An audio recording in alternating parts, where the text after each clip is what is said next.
દિલ્હીમાં બાદશાહનો રાજ ચાલે અને બાદશાહ બિરબલ જ્યારે બિરબલ સભામાં આવે એટલે બાદશાહ બિરબલને 360 જેવા પ્રશ્ન પૂછે અને બિરબલ 360 પ્રશ્નના ફટફટ જવાબ આપે.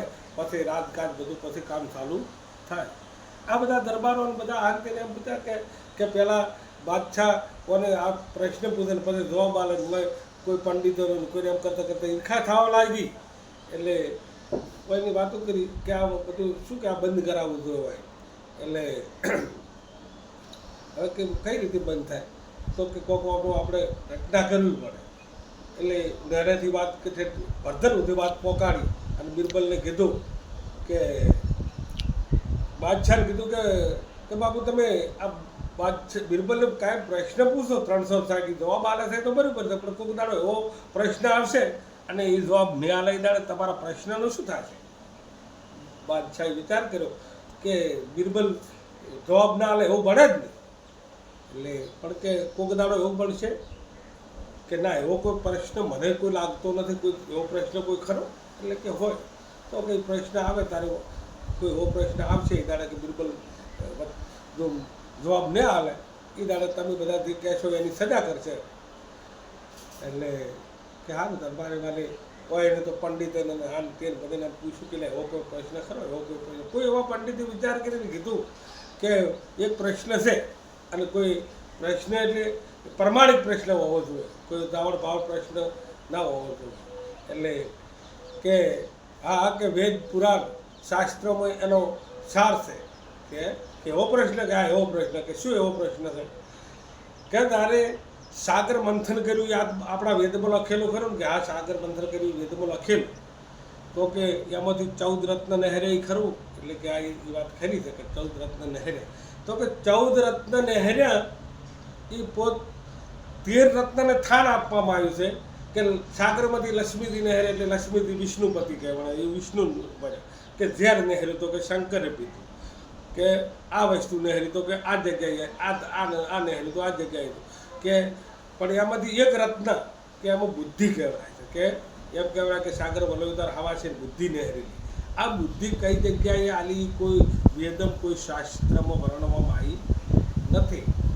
એટલે આ બુદ્ધિ કઈ જગ્યાએ આલી એટલે આ કે તમે આ પ્રશ્ન બિરબલને પૂછો કે આ પ્રશ્ન બિરબલને પૂછો. બાબુ બાદશાહે વિચાર કર્યો, બધા વેદને કીધું, બીજા વેદવાને કીધું કે વાત ખરી કે રતન 14 કીધા અને ત્રણ રતનનો સ્થાન બતાવ્યું પણ 14માં આ બુદ્ધિનું સ્થાન નથી બતાવ્યું. એટલે કે આ પ્રશ્ન હવે કયો આ બુદ્ધિનું સ્થાન કર્યું અને કયો જગ્યાએ મૂકી એ બિરબલને પૂછો, એનો જવાબ બિરબલ આલે. એટલે ખરું એટલે બિરબલે બાદશાહની વાત કરી, બાદશાહને ઉતાવળ હતો કે મારો પ્રશ્ન વાત ખરી છે.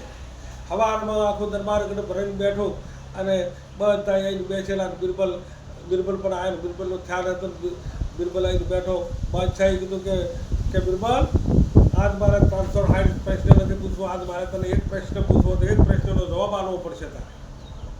બિરબલને ખબર પડી કે આ બાદશાહ પ્રશ્ન નથી પૂછતા, આ કોઈ ગમે કોઈ પરપણ કે કોઈ બી ઈશારો છે ભલે. એટલે કીધું કે બાપુ એક પૂછો 360 પૂછો પ્રશ્ન કોઈ હું જવાબ આપી કોઈ એવું નથી, જવાબ ગમે કોઈ આપી કે અને મને બધા જવાબ આવડે એવું અને હું બધા જવાબ આવું એવું તો કોઈ નથી. પ્રશ્ન પણ પ્રશ્નનો જવાબ હોય કે પ્રશ્નનો તમે કોઈ પ્રશ્નનો જવાબ કરશો તો અત્યારે મારા પાસે નહીં હોય તો કાલે નહીં તો પ્રમાણે મોં નહીં હાલો તો બીજો કોઈ કાલ છે. પણ પ્રશ્નનો જવાબને જવાબ કેમ કે હા પણ કે તમે પ્રશ્ન કરો. પ્રશ્ન કીધું કે તમારા હિન્દુ ધર્મ અને આપણા વેદશાસ્ત્રમાં લખવામાં આવ્યું છે કે સાગર મંથન દેવીને દોનમાં કર્યું કે વાત સાચી કે હા એ તો વાત સાચી છે, હા કે જૂઠી તો વાત નથી ને. બિરબલ કે ના તો પછી એમાંથી 14 રત્ન નહેરે કે વાત ખરી કે હા તો પછી 13 રત્ન સ્થાન આલવામાં આવ્યું. ઝેર નહેર્યું શંકરના ગળામાં, લક્ષ્મી નહેરે વિષ્ણુના પતિ, આ બધા એમ કે બધાને સ્થાન આપવામાં આવ્યું. પણ એમાં એમ કહેવાય કે હવાશેરી બુદ્ધિ નહેરી કે હા તો કે બુદ્ધિ કઈ જગ્યાએ આવી. બિરબલ અટકળ બિરબલ અટકળો બિરબલે વિચાર કર્યો કે બાબુ બુદ્ધિનો કોઈ ખ્યાલ આવવાનો નથી આવ્યો કે યાર તમે 360 પ્રશ્ન પૂછ્યા, તમે એક દાડે બીજા પ્રશ્નો કાપીને એક જ પ્રશ્ન લાવ્યો, એટલે કે આ એક પ્રશ્નનો જવાબ હું એક દાડે નહીં આવ્યો.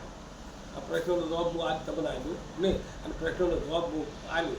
એટલે જે પેલા ઈશારાવાળા હતા એ બધા કાકા પાસે હવે આ બુદ્ધિ કયો હતી અને કેને આલી અને કયો હતી, હવે બિરબલ શું જવાબ આપશે એ જો આગળ જવાબ અને ઓનો જો કોઈ જોડતું હોય તો અમારી કોમેન્ટમાં લખજો, અને ના જોડતો હોય અમારો વિડીયો શેર ને સબસ્ક્રાઈબ કરજો, એટલે આગલા વિડીયામાં અમે તમને જાણવા મળશે કે બુદ્ધિ કયો હતી કેને આલી.